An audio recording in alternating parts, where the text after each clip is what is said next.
Hi everyone, I'm Lauren from Lauren's Nerdy Fun Stuff, and I'm back again with another video. And finally, we are concluding my top 50 games of all time. Woo! As I said before, I'm sure you know what this kind of list is like. As a quick reminder, these are all games that I've beaten, so yeah, if I haven't beaten it, it's not going to be on the list. And yeah, finally at the top 10. Woo! I'll put a link to the playlist for all the other videos so you can watch those if you'd like, either before or after this, I don't know, doesn't matter to me. But yeah, one thing that I'd like to say before getting on to the list is that, man, the top 10 was the hardest section, I think, to order and to put together. Honestly, these top 10, I could honestly rearrange pretty easily, probably. It's kind of a hard thing for me to rank games, especially if they're so different from each other. Regardless though, let's just get on with the list. Number 10, Suikoden. So this is a classic turn-based RPG on the PS1, and I think it was on the Saturn and PSP in Japan, but over here, just PS1.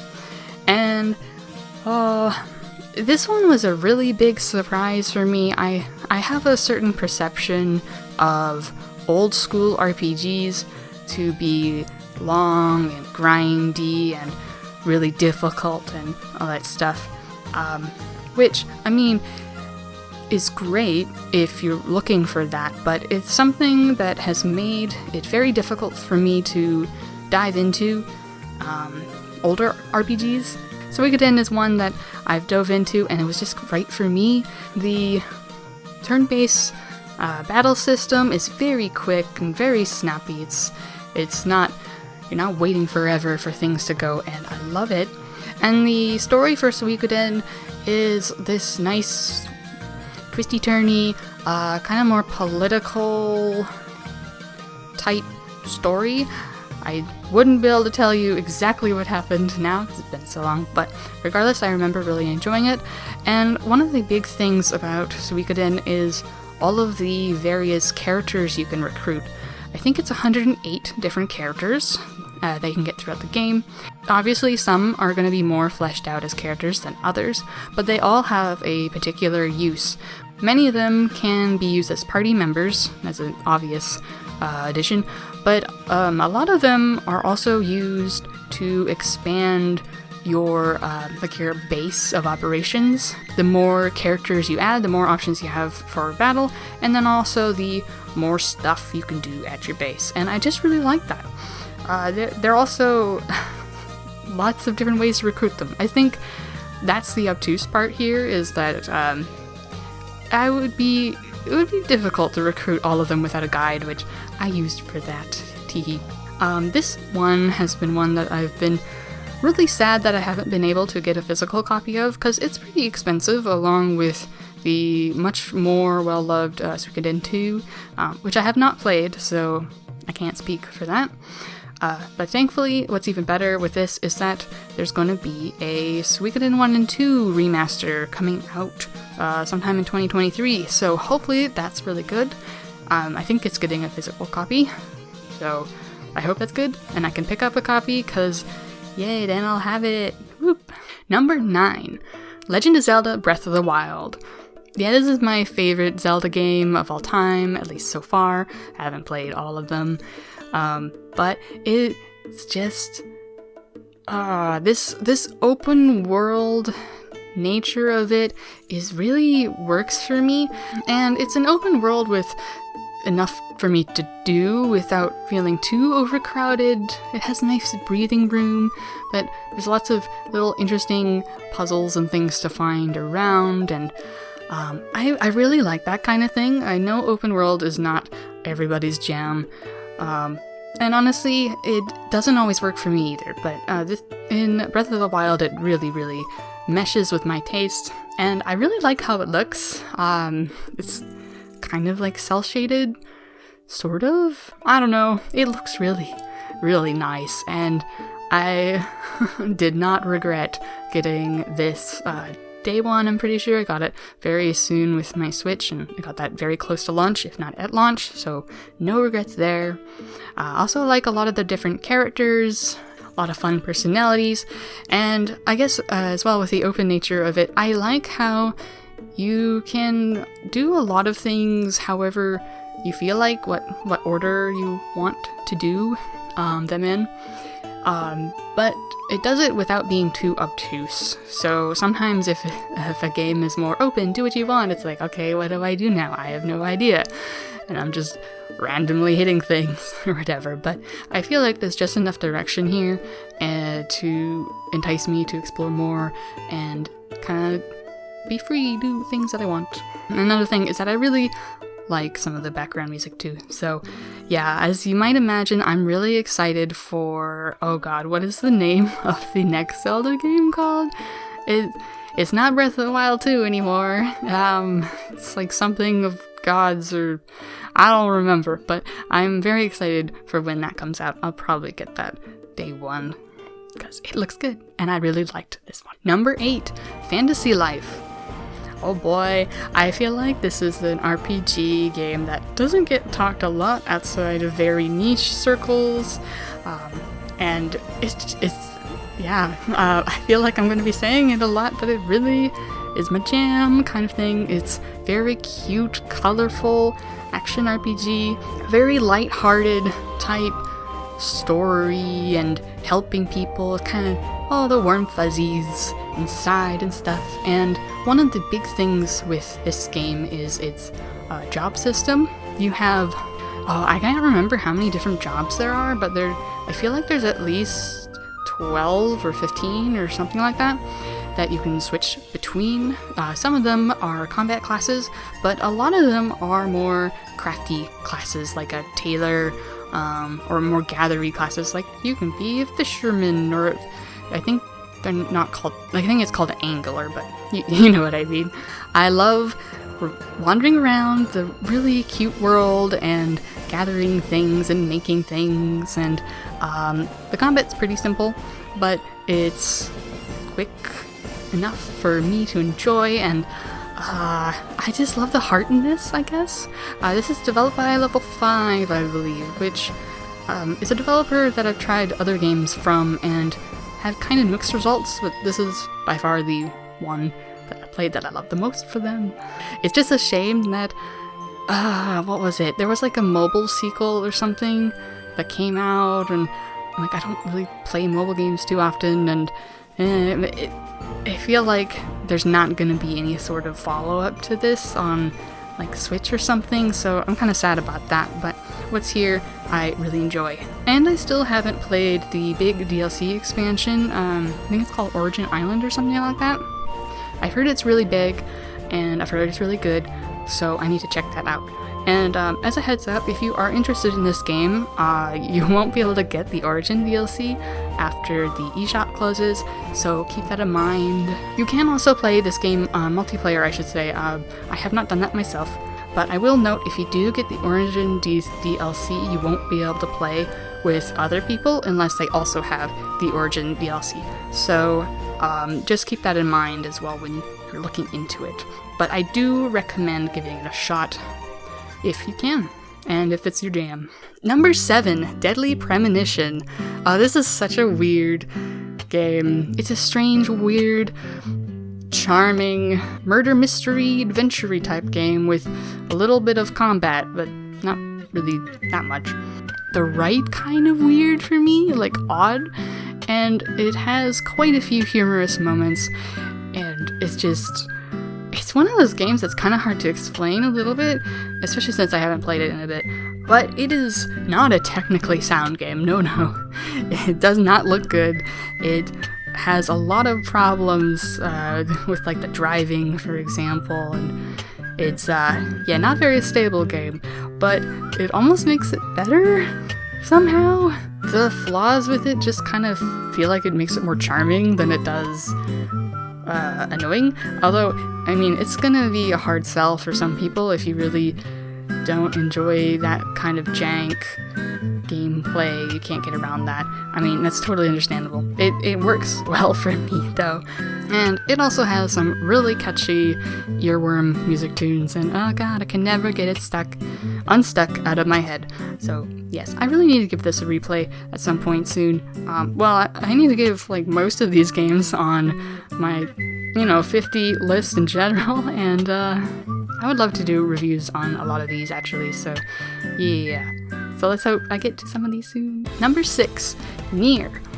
So this is not the Nier Replicant 1.237 whatever, I can't remember, not that. That's the remake of this one. This is a PS3 and I think Xbox 360. This is an action RPG that doesn't always want to be an action RPG. I don't really want to get too much into it, but there's some bits that it feels more like a shmup, for example, or like a bullet hell, and then there's some other genres in here that sneak in now and then.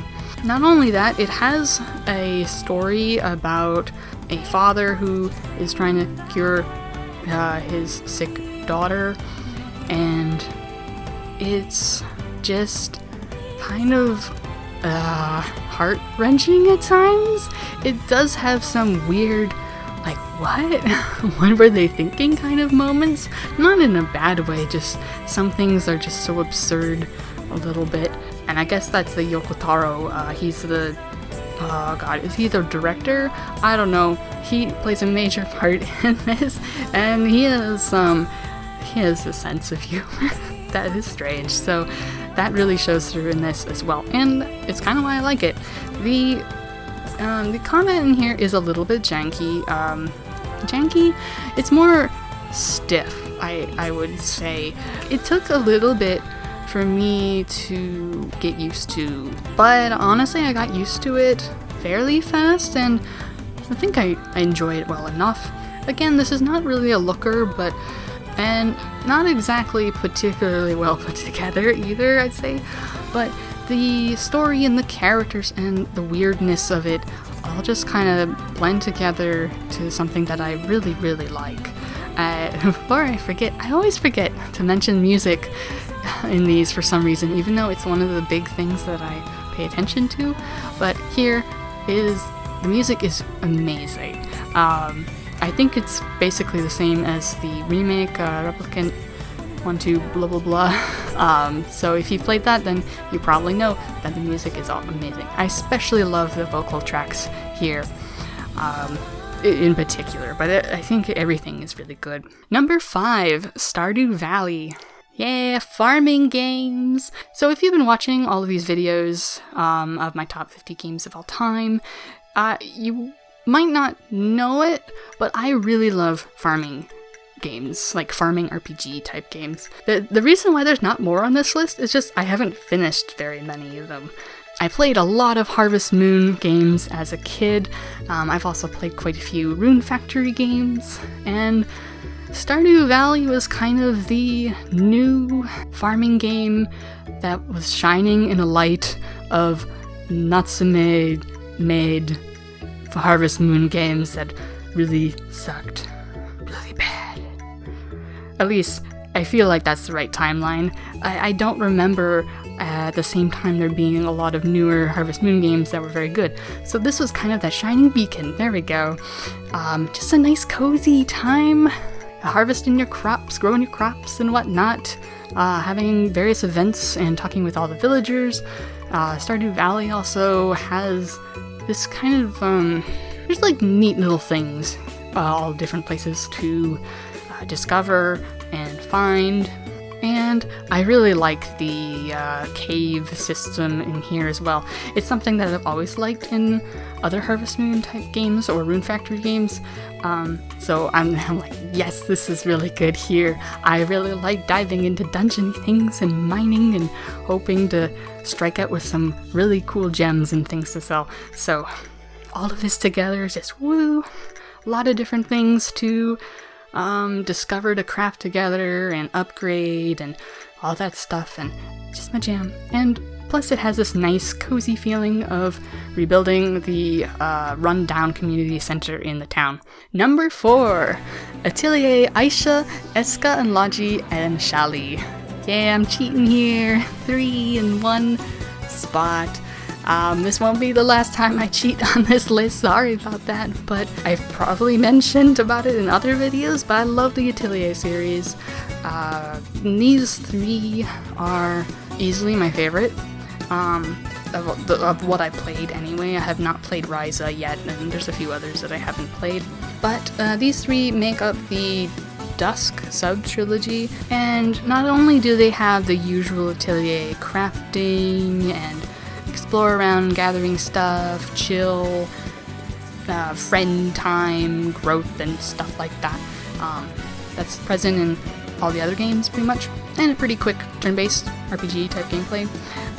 These 3 also have a really deep backstory, I guess, to the world. It's not something that the game always throws at, or the games throw at you, throw in your face. This is the backstory and the lore of the world. But in the background, there is this underlayer of a dying world, Earth, whatever. Like, stuff is dying. And it's especially interesting to see it progress throughout the 3 games. I am not really able right now to rank these 3. Partially, it's been a little while since I played them, but I just love them all. They all have little pluses and negatives here and there, and it's just like, which one do I choose? Which is the favorite child? I don't know. Another thing that's unique with these 3 games is the character artist, designer? I don't know exactly what the role is, but I love the art for this game the most. And again, these 3 games have some really amazing music. I don't know if it's my favorite of all the games or not, but it's definitely way up there, these 3. It'd be interesting to compare and contrast the music from various games and see which ones I like better and all that. Yeah. I just love Atelier. I need to play more of them though. Number 3, Dragon Quest XI S. Dragon Quest XI, really great, definitely very old school-ish turn-based RPG, but it's done in a way that it feels modern enough to, it fits with today. It's a long game, but man, it didn't feel as long as it really was. I can't remember how many hours I put into this, definitely over 100, and I've gotten the Platinum Trophy for it. It's just charming. I think I really like the Dragon Quest kind of vibe. I haven't played too many Dragon Quest games, so I can't say for sure, but I just like the vibe in here. The characters, again, characters. I love them so much, and I love how they develop throughout the game. It certainly has enough runtime to develop all of them, because there's quite a few characters that you meet and recruit throughout the game. And it looks really good too. I really liked running around the world and such. I wouldn't say that the story itself was interesting or not. It's just kind of there, maybe? But I feel like the characters are the best thing and they carry the story or something. It's so hard for me to explain this kind of thing, but I just really love it. It does have some darker things here and there, but it's just one of those things that's like, I guess comfy RPG, I guess is some way I describe it.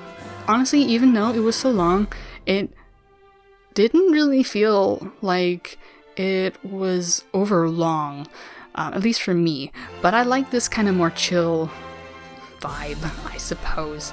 I would say the only part that was really kind of tedious long was going for some of those trophies for the platinum, and that was kind of the only thing that did it. So if you're not going for that, and you're not going for like 100% completion or all that, then yeah, I'd say it's well worth the time.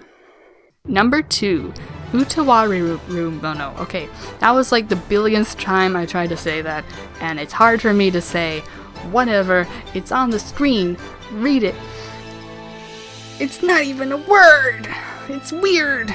Or maybe it is a word. It's weird. Anyway, regardless, I'm putting on this list the OG game, Mask of Deception, and Mask of Truth. All in one thing. So yeah, another triple entry in one go.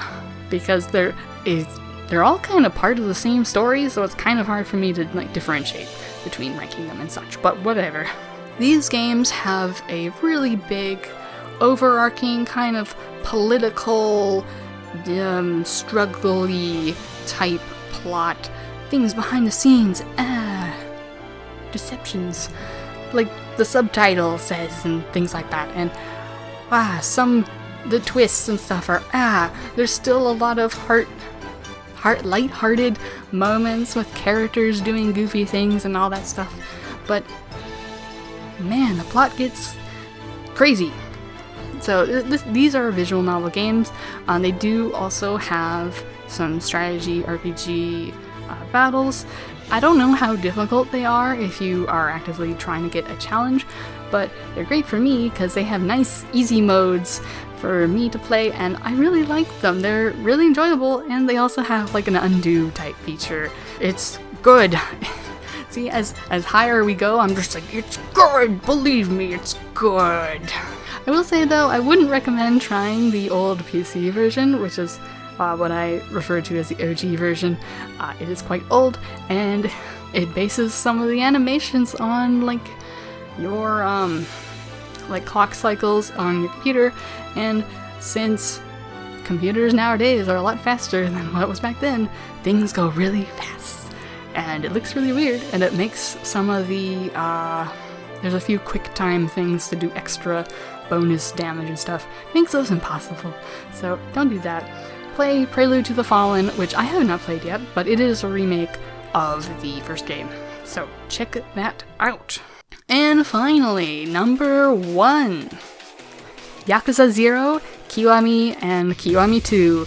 Another triple entry, because I can't make decisions, and didn't want to make this list all Atelier and Yakuza and stuff.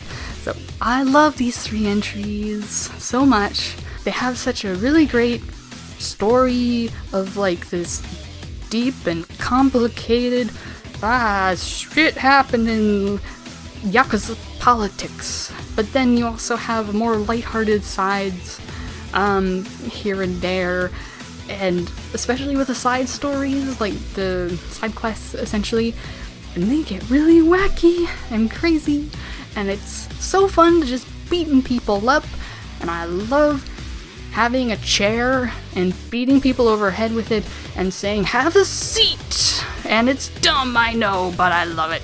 Now I'm just fangirling over this. I'm so sorry if I am unarticulate, but I just really love these games. There's a bunch of various side activities you can do. One of them has a RC car racing type thing. There's a real estate thing in Yakuza 0, I believe. There's a lot of just random side activities you can do. Oh yes, they pretty much all, if not all of them, have arcade machines as well, and there's various actual titles you can play. And just exploring around the areas are so fun because they're also based off of real locations. The main location in most of the games, if I can remember the name correctly, I think it's Kamurocho. I have not been there, but in Yakuza 0 has a place in Osaka, which I have been to, and man, they nailed how it looks. I can tell you, like, I've been there and I can go, wow, I remember this and that. I mean, I didn't explore that area of Osaka too much, but I can still, the fact that I can still go, wow, this is just so similar to where I've been, like, myself. It's just amazing how much detail they put into that as well, without kind of letting up on the gameplay and story. I've only played up to Yakuza 3 though, because I've got really stuck on 4, but I really need to push through that as well and get to the other games because there's so much Yakuza games that I haven't gotten to yet, and they're getting a remake of, I can't remember if it's Kenzan or the other one, Ishin, but it's samurai type shogun era, I don't know words, but so long story short, I love these games. I cannot tell you how much I love them. And that's all for my top 50 list. I'm sorry if I got a bit Excite Hyper at the end there, but geez, my games, I love them. If you watched all of these, thank you so much for sticking with the long lengths in between the videos. Just life stuff sucks sometimes, and hopefully if I do this another time, another year or whatever, I can put these out a little faster, more timely manner, maybe a little less non-coherent sometimes and rambly, but regardless, that is then, this is now. I just want to give a quick shout out to Hallowed Be Thy Game for he did his own top 50 games a while ago in a much more timely manner and kind of inspired me to do this myself, so thank you very much. And thank you to everyone else who has watched these videos and commented and all that stuff, sharing your various favorite games of all time. I really appreciate it. It's fun to see what some of your favorite games are and all that stuff. So yeah, overall, I guess all I can say is thank you so much for watching, and I hope to see you again in another video. Bye!